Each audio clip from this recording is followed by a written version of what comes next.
Candlewick on Brilliance Audio presents the unabridged recording of The Turnkey of Highgate Cemetery by Allison Rushby. Performed by Charlotte Cole. Amelia Deering. Interred in London's famous Highgate Cemetery, September 8th, 1852. Cause of death, scarlet fever. Age, 7 years. 5 years younger than Flossie herself had been when she had died of rheumatic fever at the age of 12. Flossie could see Amelia's image in her mind's eye, just as she could see all those who were buried within the cemetery grounds.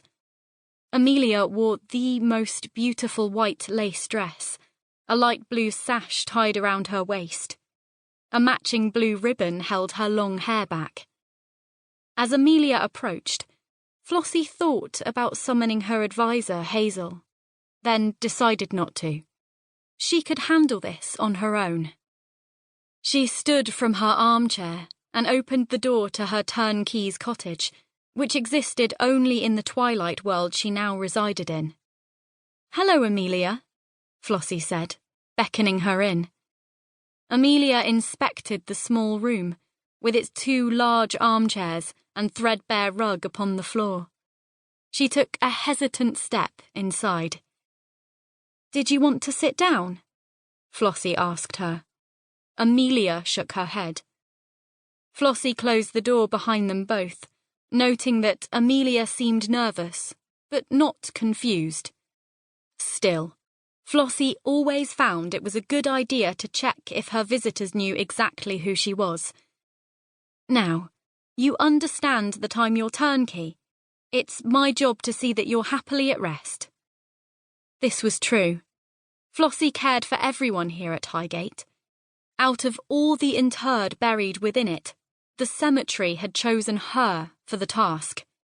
She would be turnkey until another was called upon. This could be hours, days, weeks, or even centuries away.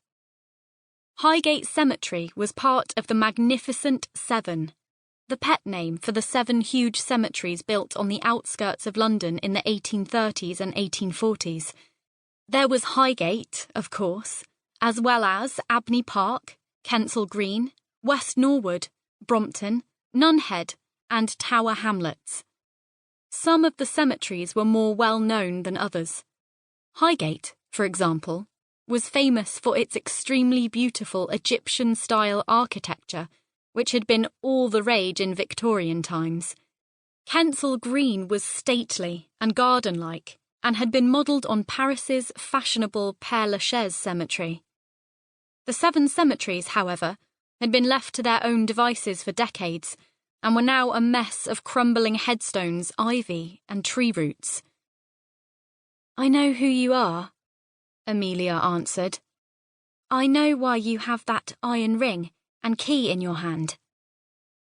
Flossie followed Amelia's eyes down to her own left hand and the iron ring she held within it, one ornate key hanging from it, the key to Highgate Cemetery's gates for the dead. Amelia offered her something, which Flossie took. "Oh," she said. It was a very old sort of photograph called a memento mori, a picture taken of someone after death for the family to keep and treasure. It seemed a horrible thing to want to have, but Flossie had seen pictures like these when she was alive, and her mother had explained to her that back in Victorian times it was very expensive to have your picture taken. A picture taken after death might be all a family would ever have to remember a person by. Flossie attempted to keep her expression even, as her still heart broke. The image was of a lifeless Amelia, a number of dolls placed around her. Obviously her favourites. "I was hoping that I might have one of my dolls, please," Amelia asked, so politely that Flossie's heart broke all over again. Flossie had no idea what to tell her. 88 years had passed, and all of Amelia's dolls were surely long gone. But then she thought of something. She knew what she'd do.